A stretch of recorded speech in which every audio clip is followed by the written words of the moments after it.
Well, good morning. By morning, I mean it's 10 after 12. We're slow at it today. I can tell you that. So we were out last night. Corey and I went out for supper. No, that's not the reason we're tired this morning. There was no drinking. We went out for our annual supper trip to the casino there up in Dawson, and she was actually on fire. So this is one of those stories that's actually true. We left the casino with $400 more than we walked into the casino with. So paid for supper, paid for the fuel, and we had a good night. Got back at about 11:30. So that was that. Another 364 days till we do that again. Now I am well, I was just up in the kids' playhouse. Took this pulley off. It was way too big for that manila rope. Is that what that is? So anyways, we switched out the pulley, and then I drilled a hole in the floor right there. No, there, somewheres, and tied a knot in the string. So now their bucket never hits the ground, and it will never come off the pulley. And you can run the bucket from down on the ground, from up on the second story, or from all the way up at the top, and they don't have to worry about losing the rope through the pulley. Got a knot tied there. So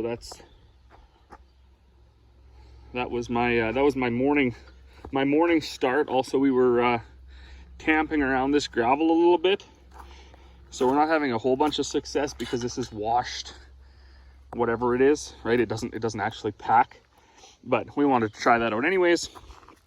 Interestingly enough, where the fire pit was and where it was a bit wet and there was some ash and stuff, it actually did pack pretty hard.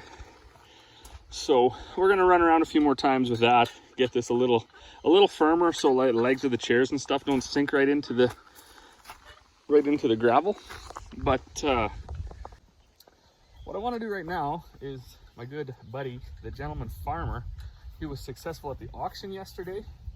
Unfortunately, I wanted to go over there, look at a couple tractors, maybe bid him up, but I didn't get to do it because I was bagging up feed. So between Dad and Corey and I, we bagged up like seven pallets of feed, rolled oats, rolled barley and stuff for the co-op up in Dawson Creek. They're prepping for rodeo weekend coming here in August 7th or something, I think it is.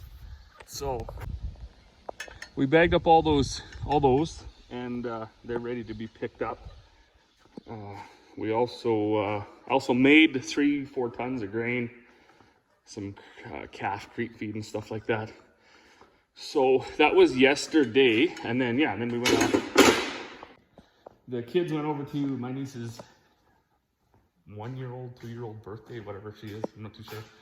And then Corey and I went out for dinner together. So that was yesterday. Today I'm gonna fire up this yellow truck if it runs, and I want to get it out of the way because my good buddy, the gentleman farmer, he was successful at the auction. He bought himself a tractor, has the same loader that came off of this cock shed over here. So we have too many loaders now. Loader. We don't need 4 loader tractors, and that tractor basically only runs an auger at this point anyways. So I took the loader off, painted it, rewired it, because of all the things we own, could you imagine that cockshunt was the one to have an electrical fire? Probably the least amount of electrical wires of anything that we own, and yet it was the one that caught on fire. So that had to be rewired. I did that, I think, 2 winters ago. And I shoved the loader back around the corner here. So on this loader is a decent enough set of bale spears, forks, whatever you want to call them. So I'm going to take that off and take it over to the Stan's place. And they're better on his loader than on mine, sitting here under this pile of garbage. So if this yellow truck fires up, I'll get it out of the way and go from there. This truck hasn't been running in a long time. Stone dead. Fun. Stone dead. Okay. Story of my life. All right, well, I got my first load of oats in the bin. Second loaded up. I didn't actually get the truck quite unloaded because when I come over here to idle up the tractor, as you can see them nice shiny rocks, I got some sort of an hydraulic leak up under the cab. So anyways, I'm going to peel the floor plate off and then I'll bring you back once I get that off, because I can't do it with one hand. I can't hold the phone. And to be totally honest with you, I don't even want to try. So we got the tandem full, we got the floor plates out. That is like rotten. That needs to be replaced if we put anything back in here, but we should. So I fired, let me climb in here. Oh, there's one thing they struggled with over the years, is designing a cab that you can get into and out of it easily. So anyways, the leak is here. This guy right here. Where are you at here? And now I'm gonna see if it's just loose or what the scoop is there. I doubt it's loose. In behind the pedal. What size is that? 5/8 or something. Just grab. I only brought these stubby wrenches. What size is that? Can you see? I don't know. It's bigger than that. Oh man, oh man, oh man. Yeah, it's not a two-hand operation. Or sorry, a one-hand operation. It is 5/8. It is super duper tight. So, I guess that's probably broke. So, let's have a look here again. Fire it up.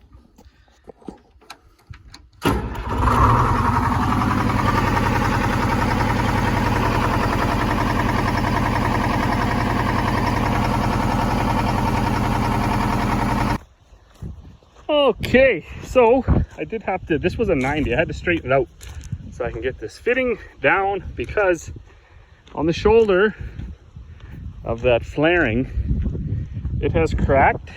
Now you really can't see it, I don't think, but it's there. It's real. Maybe you can see it on the inside better. How do you do this?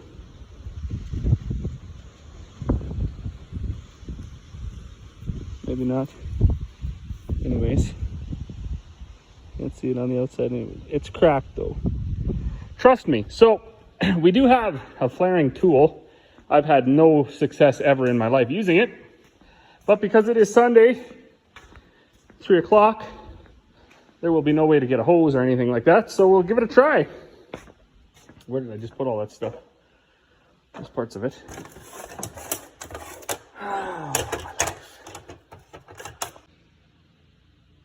All right, well, it won't focus in, and it's not the prettiest thing I've ever seen. Doesn't really look like that end, but maybe I didn't go enough. I could have went a bit more. Anyways, maybe I'll go a little bit more.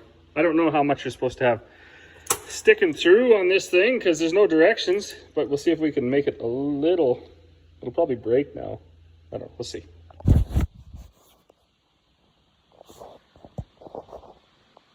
Whew. Okay, well, I'm happier with that. That looks more like 100% straight up from the factory.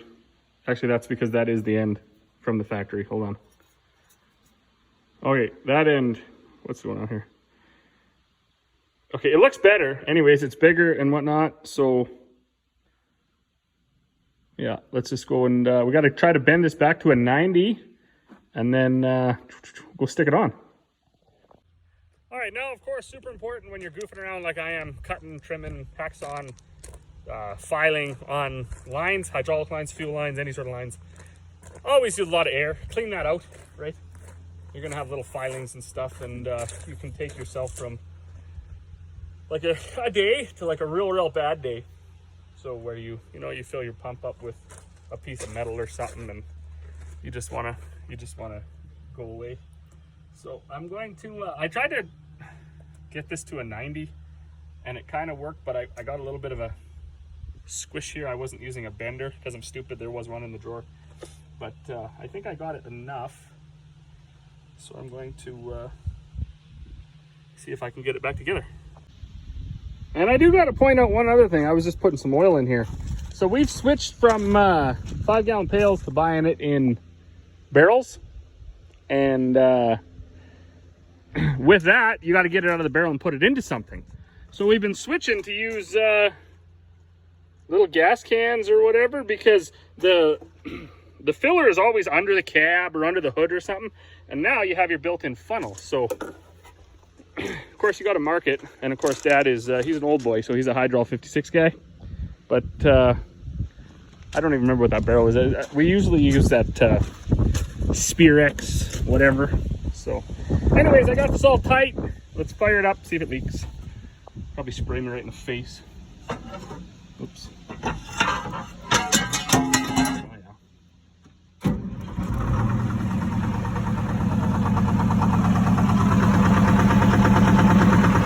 It's not leaking.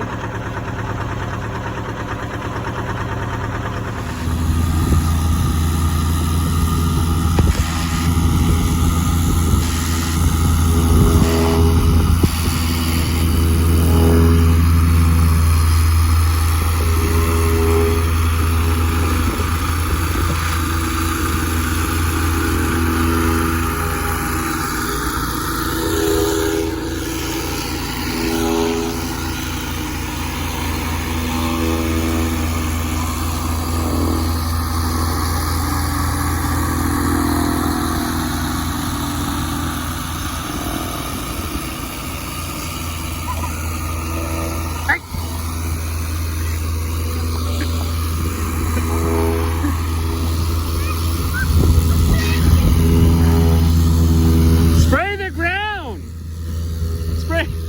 the ground.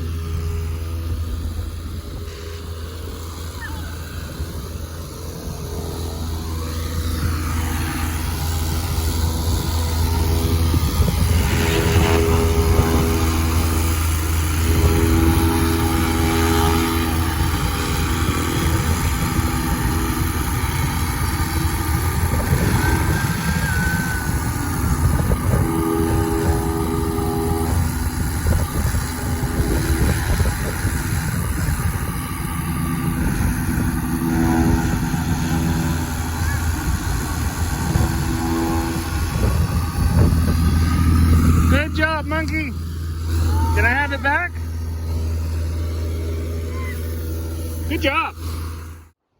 Well, good evening. And just like that, we've moved on to another job here. So I did get the tandem empty. So that was the rest of my oats hauled down into the feed bin there. And then got the tractor fixed. I was actually pretty impressed with myself for that. And then I was just getting ready to put a one of those IBC totes. So as the bottom cages get wrecked, what we do is we just cut that bottom part off and put it up on a pallet.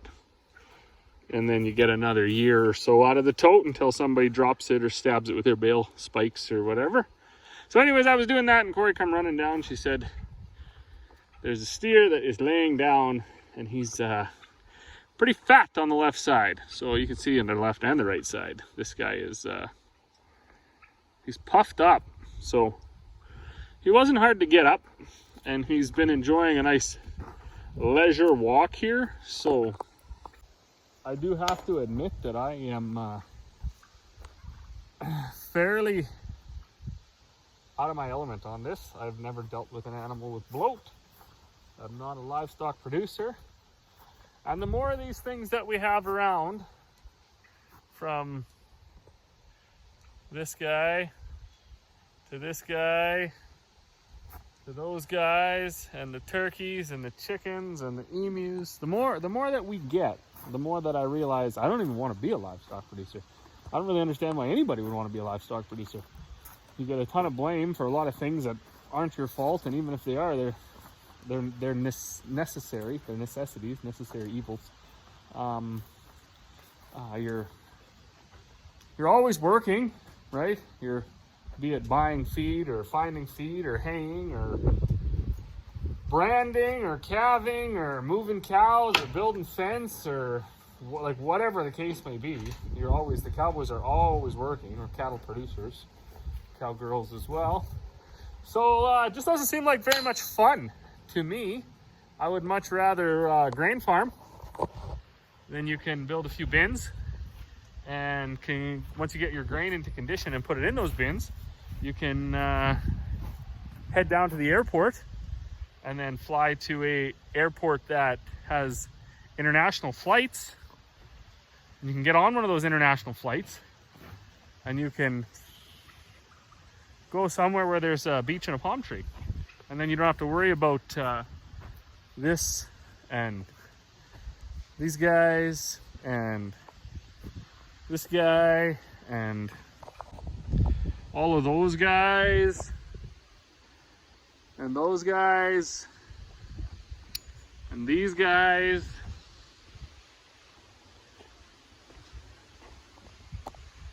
or these guys over here, these dinosaur looking guys. So I guess what I'm indirectly saying is it's a lot of work. I understand that, and I only have a very small herd of critters, so definitely appreciate what you folks all go through on an annual basis, from basically one stressful event to another. As far as this guy goes, from what I understand, we just got to walk him around. So he is, all of his bodily functions are working, and looks like he's trying to burp or cough or something, I don't know. So that, I think it's all right. He seems to be in good spirits. So, I mean, in 20 minutes he could be stone dead, but I kind of think Corey caught it early enough. That's what we're hoping. But from the limited knowledge I have from neighbors and YouTube and all that, we got to just kind of walk him around. We've been walking him around here for about 45 minutes. We're going to walk him around for a good hour, make sure that he doesn't just lay down and die. And then about another half an hour here maybe, I'll call it good. I'll go in, I'll get showered up. 6 o'clock, so it'll be 6:15 by that time. And then I will have get showered up, get cleaned up. And then we did put him in this pen with Brownie. So Brownie's got bad feet, and Brownie lives in this pen, so we can monitor his ration. So we got this guy cut from his 4 buddies. That's what he keeps looking at over there. And we got him in here. So he's got really nothing to eat, nothing to worsen his condition. We'll leave him in here overnight, and hopefully we saved ourselves $2,500 or whatever, with like $2,200 and some, I think, for the animal, plus the feed that we've put into him so far, because we do have them out on free choice molasses all summer, and we have them on, we do give them grain. What Corey does suspect happened is they got this gate open over here, as they will and as they do, and this guy over here got excited about eating, and that's such a cool noise these things make. And he ate, and he ate, and he ate, and he ate, and then he glutton, right? Glutton, it's a sin. So now he's paying the price. But as always, thanks for watching, and we will see you all on the next one.